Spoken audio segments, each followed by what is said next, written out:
This is the best moments of the BBQ Central Show in 10 minutes or less. Ever wish you could re-listen to your favorite interview or segment? Do you enjoy hearing older shows for the first time in years? Then the best moments of the BBQ Central Show in 10 minutes or less is just what you need.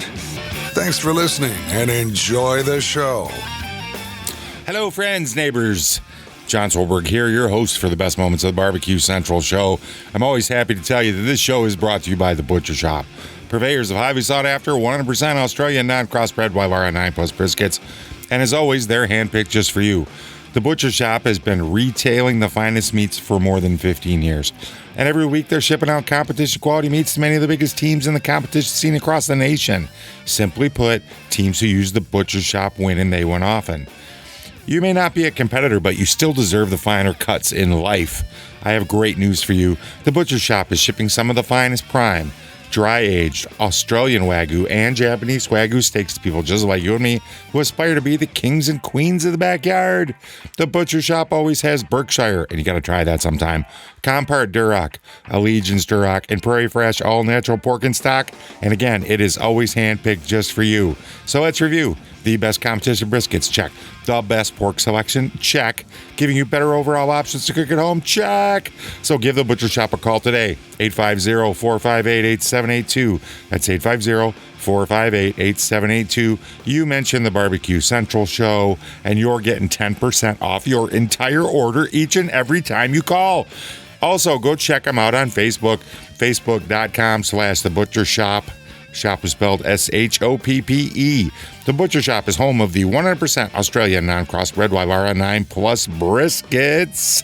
And today, let's take a jump back to 2008. And this very well could be the first time Stephen Reichlin ever showed up. As promised, joining me right now, a multiple-time cookbook author, a TV show host, and a backyard grilling and barbecue class instructor, Stephen Reichlin. Stephen, thanks for joining me tonight. Welcome to Barbecue Central. Well, thank you very much. How you doing?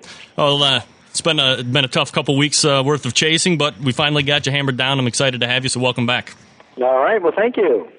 Stephen, go ahead and for the people that maybe are not as familiar with you as us barbecue and grill heads, why don't you give us a little bit of a background about yourself and kind of how you got into the whole barbecue and grilling thing? Well, first of all, let's see.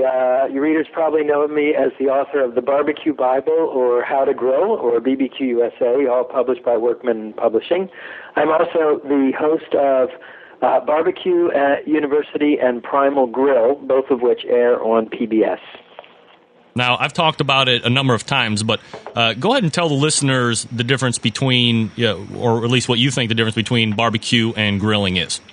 Well, grilling is a direct high-heat cooking method. It's actually what about 95% or 98% of the world means by barbecue.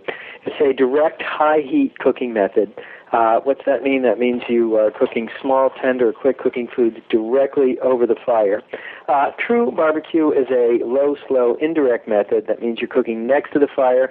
You're working at a temperature of about 250 degrees as opposed to 600 degrees with grilling. And true barbecue always involves a lot of wood smoke. Now, in your opinion, what are some of the basic or necessary tools that you think every outdoor cook needs in order to give them the best chances of success? Well, let's see, aside from my books and TV show, or DVD, what you need is really three essential tools. You need a set of long-handled, spring-loaded tongs. You need a stiff wire grill brush, and you need an instant read meat thermometer. Everything else is optional. Now, as far as the instant read meat thermometers, do you have a particular brand or a particular preference of a brand versus, I mean, there seems to be quite a vast array of price ranges from the $10, one that you can buy in the restaurant supply store up to the $85 or $90 Thermapen made by ThermaWorks.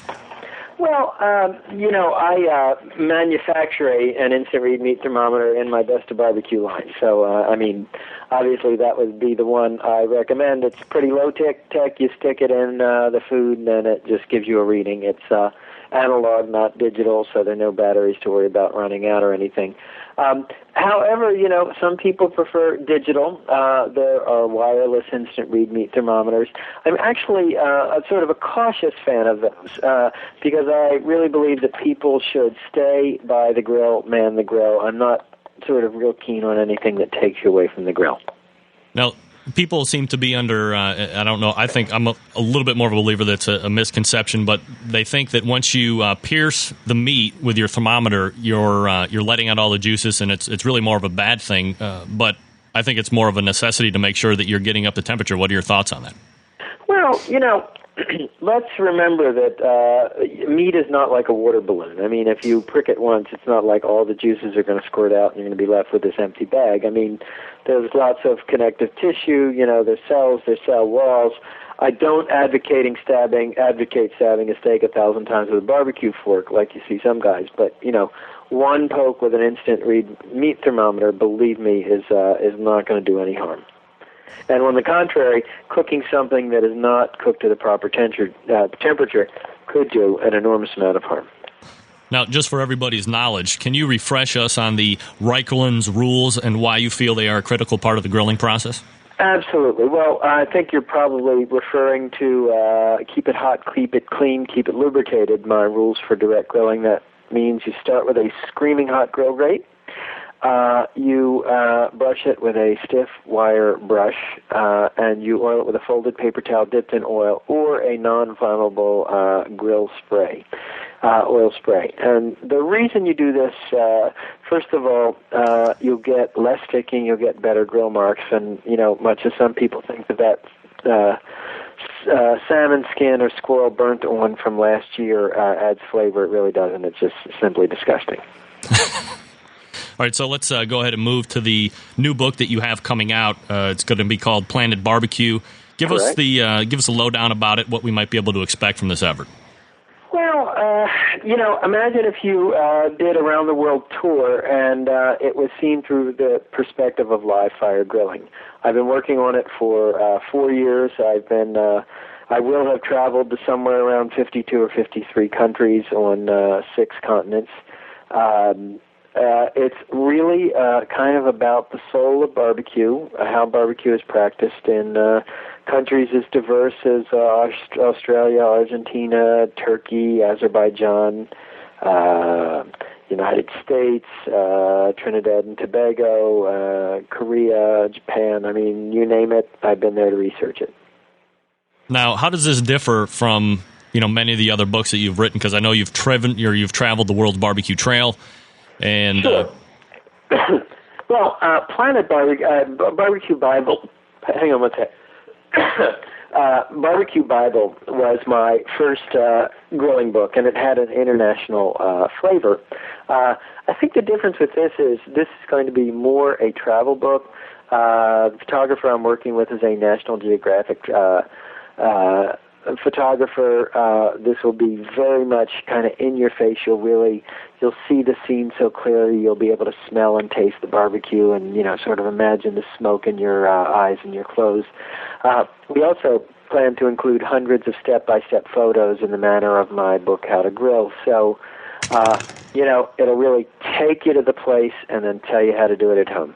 Stephen Reichland joining us at the Barbecue Central show. Now, when will this book actually be released? Well, that's the million-dollar question. If we were overly ambitious, we would say in time for the holidays 2009, if not more likely grilling season 2010. And is this something that if I'm so inclined I can go to Amazon and pre-order, or not so much? I think we're a little premature on that yet. But you know what? If you visit my website, which is barbecuebible.com, that's BARBECUEBIBLE.com, you'll find, we will announce it, believe me. Also, on my blog, I actually do keep you posted on all the places I'm visiting. I'm actually taking off on Friday for Germany, Denmark, South Africa, the Mauritius Islands, and Kenya. So you'll be able to sort of follow and taste along with me as I travel around the world's barbecue trail. Kind of a nice segue. I had an email from a guy named Cam Gallant, who I actually believe is a member of the Barbecue Bible Forum. He wanted to know, he said you have quite a following up in Canada, and he wants to know if you have ever done any visits or if you ever plan any visits, as your following is quite large up there. Oh, yeah, absolutely. Well, I mean, more than that, I speak French. You asked me earlier how I got into this crazy business, and it's sort of a bizarre answer, but I was a French literature major in college, so you could sort of blame this all on Molière or Rabelais. But boy, those French, it's like they have a different word for everything. If you know, you might be old or just a fan of great comedy. Yeah, great comedy, I said it. And I'm also going to say you should go listen to the rest of the show. I don't know if this really was the first time Stephen was on, and I'm pretty sure Greg won't remember. But he might. I wouldn't put money on that. How do you do that? Go over to the bbqcentralshow.com, link in today's show notes, taking you to this complete episode. I invite you to go check that out. And until next time, on the best moments of the Barbecue Central Show in 10 minutes or less, I am your host, John Solberg. I cannot wait to talk to you again soon.